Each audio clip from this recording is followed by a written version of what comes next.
Today we're going to talk about Tactics Ogre Reborn. Why don't we start out talking about graphics? Okay. What did you think of them?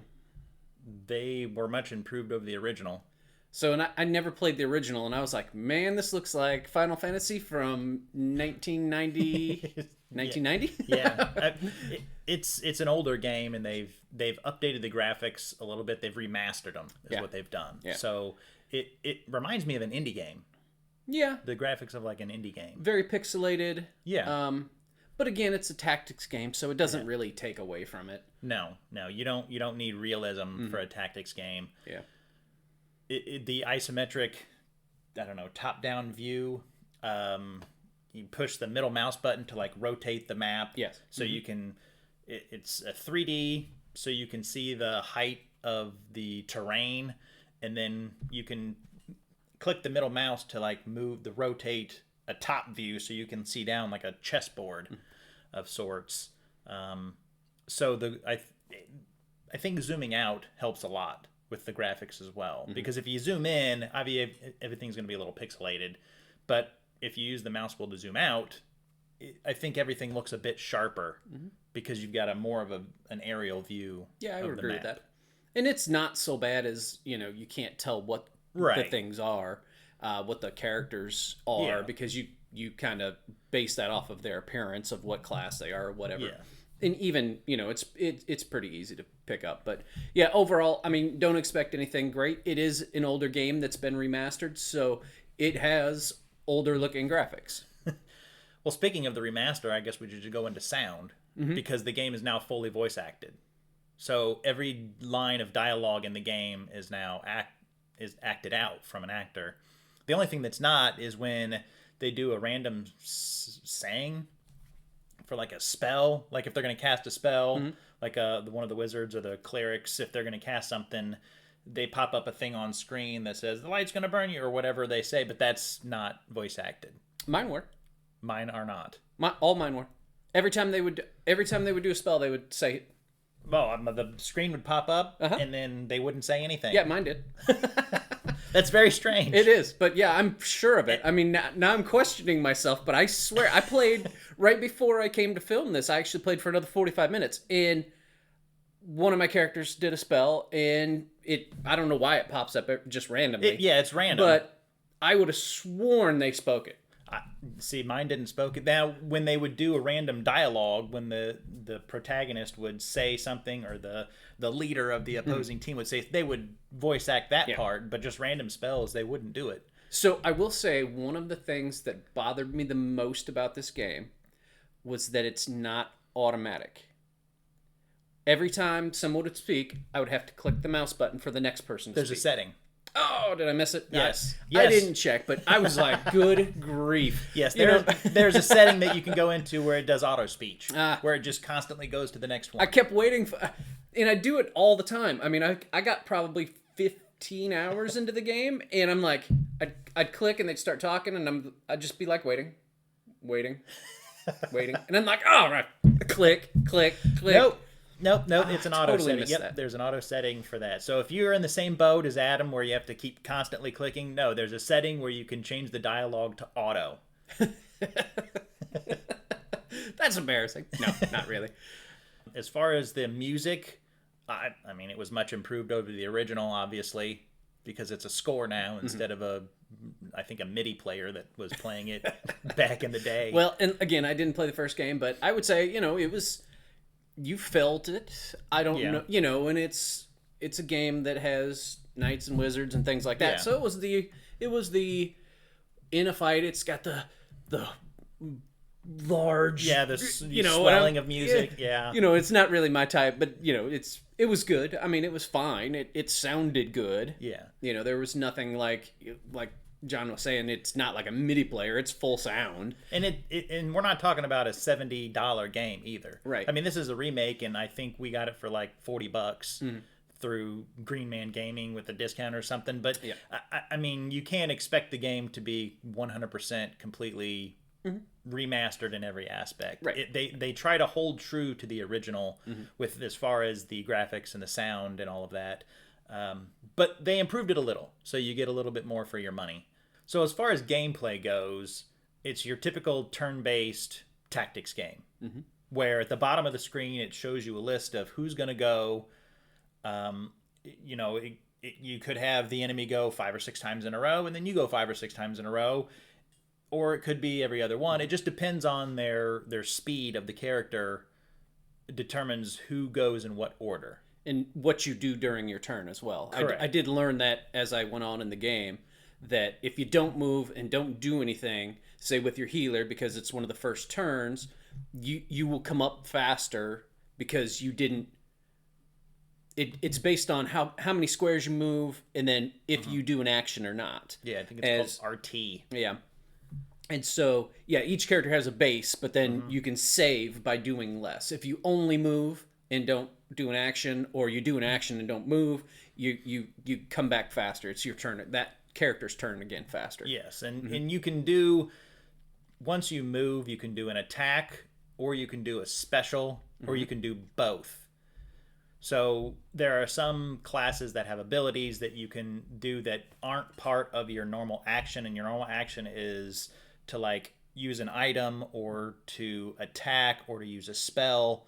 There's another bar to the right of that that's kind of like an extra bonus that you can do on top of your main attack. And those are they're in the ability list. I guess we should, before we start talking about the actual movement and stuff like that, we should go back and say you equip your characters with items and weapons, with spells. You pick the spells that you're going to use. You get 4. Yep. And you pick your abilities. You pick your... Based off of the class. Yes, because based off of the class. Certain classes can only use certain abilities. Yes. You pick your items that you take into battle, like a res orb or self heals or magic. They're leaves in the game. It's like healing leaf and magic leaf, that kind of thing. But you fill out all of your characters, and I want to say because I played with like the originals, and at the shop I got like 2 more characters. But I wanted to say somebody was up to the limit, and I want to say it was like 180 characters or something like that. Maybe more than that. Like you can, as you take different towns, you can go to the little shop and sell stuff, buy stuff, recruit new characters, and it was. And I wish I had it in front of me, but yeah, it was in the hundreds of characters that you could have and build up. Now, when you buy one, you start them at level 1. Level 1. Yeah. But you also have the ability to train without consequence and level them up. And that's one of the changes that they made as well. Because in the original, you would have to constantly go back and forth between areas to get a random encounter in order to level up your people. Now, when you go to, I think, the castles, you can actually, there's an option that says train, where you can go to level up your characters. Yeah. Because they also have skills. One of the skills you can add is if your person uses an axe, you put the axe in there, and then they level up that axe, which then gives them a final ability. Yes. I don't know how the finals come in, but I did get them. I just didn't look to see how you get them. I believe it's level based. Yeah. Yeah, probably. But along with that, also you level the magic spells. Yes.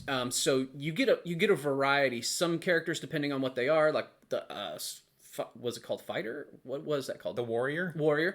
They'll get like a health boost that's like 10% health, and that levels up. And you can level that. Magic points level up. You get, and you have to pick those because there are a multitude of different ones as well. So you have to pick your weapon, which is why I think I only used 1 weapon for each person.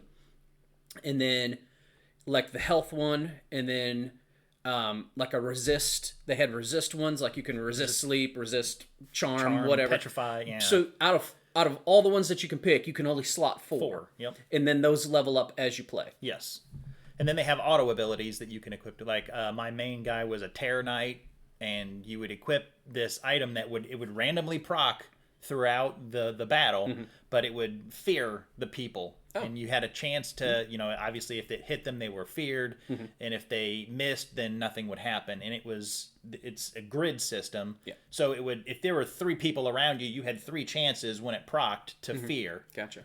So there are like dragons and beasts and griffins and other things like that you can recruit as well with a beast tamer. Or some of the some of the classes get recruit fairies and recruit humans, and so you don't actually have to buy any people. If you get them low enough, you can constantly try to recruit them until they join your side. So that's something that you can do to probably save a little money, because I spend a lot of money upgrading my gear.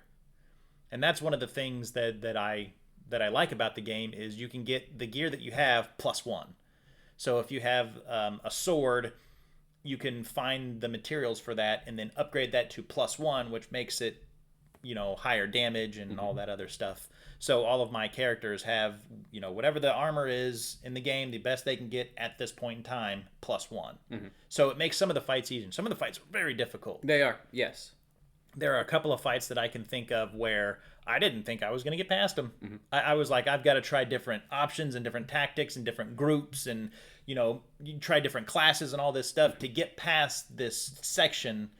And it took me a while, but after about, I think, 10 or 11 tries, I was able to get past one of the hardest fights in the game. I ended up, on my second screen, I put up the elements, Yes. because in the game, there's air, earth, water, fire, ice, electricity. Yeah, there's... and it goes in like air does more damage to earth does more damage to electricity does more damage to water does more damage to ice, that kind of thing. And I could never remember it. Oh, because there's like 15 of them. Each character on the board has an element attached to them. Yep.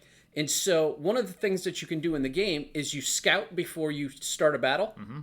And what you do is you hit the scout button, it takes you to the battlefield, and you can look at the other characters so that when you're doing your group, say you can only take 9 people and you've got 15 people, you can pick the best characters to take into that battle. Now, I never had enough characters to actually change any, so I was just running with what I had. Yeah.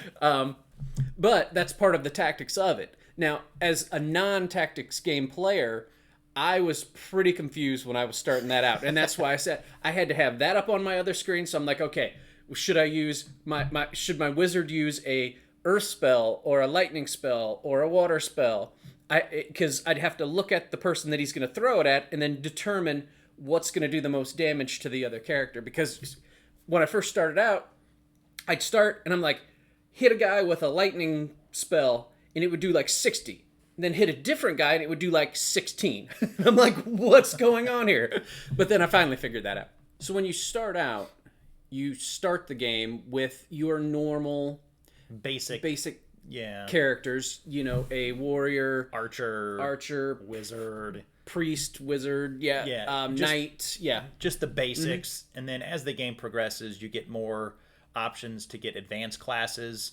So how you change classes is you get tickets for classes, and then you use those tickets to change your character to that class. So any human that you have that is like a warrior, an archer, or a wizard, you can change them to whatever it is you want. So if you want to have, I don't know, if you have 10 slots available for a fight and you want to make all 10 of those people a warrior, you can do that. That's something that you can do. You don't have to have a bunch of different classes, but you can make them all the same. You don't have to have any specific type of class. Now, you do get bonuses. Like when you go into battle, there'll be objectives, and typically the objective will be like, oh, win the battle with an archer in your group, or get a buff or debuff the enemy, or whatever those are, because those will also give you the tickets that you need to change your class from the basic warrior to like a Terror Knight or the Divine Knight, or whatever options that you've got. Yeah. So what is the time to beat on this game? So for $40-something, how long do you get to play this game? It's a long one. It's, I would say, between 40 and 50 hours if you're just doing the main quest. But if you're a completionist, you're probably talking a couple hundred hours. Wow. Of gameplay. I mean, when you look dollars to time, if you're a tactics person, and that's definitely good value. Yeah, good value. If you're just doing it for the storyline, and you're just trying to get through the game to play it, I mean, you're looking at like $1 an hour as far as the time goes. And that's if you're doing it quickly. If you take your time and you upgrade, you're probably going to be closer to the 50-hour mark, I would say. Well, I know I wasn't very far into the game, and I think I was at 15 to 20 hours. I can't remember exactly where I stopped, but I put in some good time, and I feel like I was still scratching the surface. Yeah, yeah. There's a lot of depth to the game that you don't think there's going to be because of how the game looks, and basically it's just because of the age of the game and the remake. Well, let's go into that too, because the story surprised me. Yeah. Now, I will admit I skipped some of it, but there are choices that have consequences with the story, and I didn't necessarily know that, and I decided to be the bad guy, or didn't decide to be the bad guy, which I never do in video games. I'm always the good guy. And yeah, I ended up slaughtering a village. I think I took the same path, now that you think about it.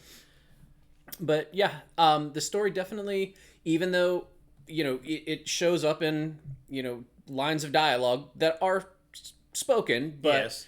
it's not like you're getting huge cutscenes or anything like that. No. You do get some tiny little cutscenes with your little pixelated characters Yes. moving around, but the story is there. I mean, there is a story, and it is longer and more in depth than I thought it was going to be, by far. I figured it would just be like from battle to battle to battle to battle, and it's more of a following your child hero into, really adulthood and on to bigger and better things. So, yeah. And it's not a typical MMORPG where you go to save a cat and end up fighting God.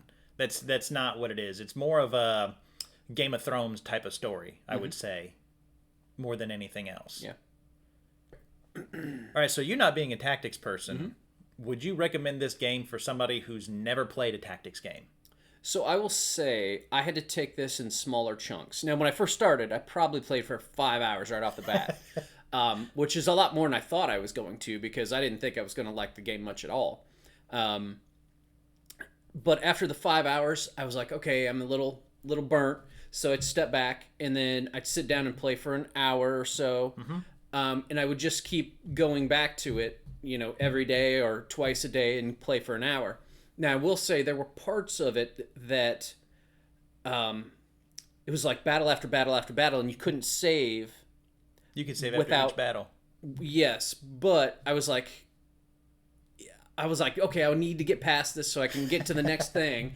And I'm like, 3 battles in a row. I'm just like, I'm burnt. It took me, maybe because I'm not a tactics player, it took me, like this morning, I didn't finish a battle. I played for 45 minutes, did not get through one battle. I was still, I had to just cut off the game and leave because I didn't want to, lose and then lose some people. Right. So I just was like, quit. No, I don't want to save. So yes, I would say this for a tactics game. It seems like a really good tactics game. Yeah. But for me, not being a person that really enjoys those, or is really into them, I would say it's a good game, and I would recommend it. Try it out. Maybe you are a tactics player and just don't even know it. Could be. I would say I probably won't go back to this game after my 15 or 20 hours, but that's still 15 or 20 hours for somebody that doesn't play a tactics game. Yeah. So I wasn't forced to play it. I wanted to go back until I was at the point where I'm like, okay, now I'm kind of done. So I'm the complete opposite. I'm a tactics person, and if you like tactics games, yeah, this is an absolute must play. I mean, this is one of the best tactics games that's ever been made. I mean, it's up there with Final Fantasy Tactics. So, which I've never played. It's also a very good game. That's probably the pinnacle. I mean, that's probably the best tactical game is Final Fantasy Tactics. Have you ever This played... is probably a close second. Have you ever played Fallout Tactics? I have not. Because I know they have that game. They I do. have it. I've never played it. It's very, very old. What's the other? I wanted to compare it to the Alien one. I can't even think what it's called. XCOM. So I beat XCOM 1. I actually played all the way through it. And I want to say I kind of enjoyed that. They also have Gears of War Tactics, which was very, very good. I actually enjoyed well, it doesn't matter. But so yeah, how would you compare it to like those other games? It's different. It's not the same. They're both, yes, they're tactics games, but they play a lot different. Yeah. Because this is going to be more old school RPG / tactics, because you're leveling, you're getting different units. With those type of games, you basically have a set type of unit structure. I mean, yeah, you can get different loadouts for your characters and things like that, but it's not going to be as in-depth as some of these where you've got to, switch classes depending on who you're going to go up against. And I will say, from what I remember from the other tactics games that I played, this one has a lot of depth. A lot of depth. Yes. This is a game that I could see somebody like diving into and spending forever finding all of the little things that you can tweak and things like that, if you were into this style of game. Yes. Yeah, so as far as recommendations, I would absolutely recommend it. If you are a tactics fan or an RPG fan, this game's for you. And since it's brand new, I think it's $50, but you can obviously find it cheaper than that with deals and discounts. If you're on the fence, then just wait for it to go on sale. It'll be on sale, at some point, and I would absolutely pick it up. Yeah, and I would say I would recommend it as well, because especially if it's on sale. If you hate tactics games, then of course we're not talking to you. But if you don't know, or you are, then sure, absolutely. Yeah. All right, so that's it for our Tactics Ogre Reborn review. We'll see you next time. All right, everybody, thanks for watching. Hope you enjoyed the video. Remember to like, subscribe, and hit the bell icon to get notified whenever we upload new videos.